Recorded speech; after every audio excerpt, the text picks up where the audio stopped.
রাসূলুল্লাহ সাল্লাল্লাহু আলাইহি ওয়াসাল্লাম বলেছেন, সূর্য উদিত হয় এমন সকল দিনের মধ্যে শ্রেষ্ঠ দিন হচ্ছে জুমার দিন।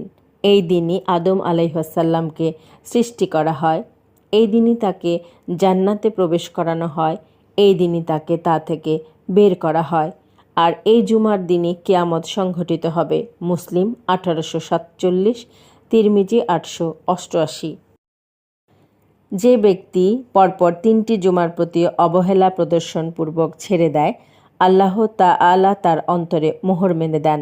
নাসাই 1372, আবুল জাদ জামরি রাদিয়াল্লাহু আনহু, ইবনে মাজাহ 1125। আবাজা ইবনে রিফায় রাদিয়াল্লাহু আনহু বলেন, আমি রাসূলুল্লাহ সাল্লাল্লাহু আলাইহি ওয়াসাল্লামকে বলতে শুনেছি, যার দুপা আল্লাহর পথে ধূলিধূসরিত হয়, আল্লাহ তার জন্য জাহান্নাম হারাম করে দেন।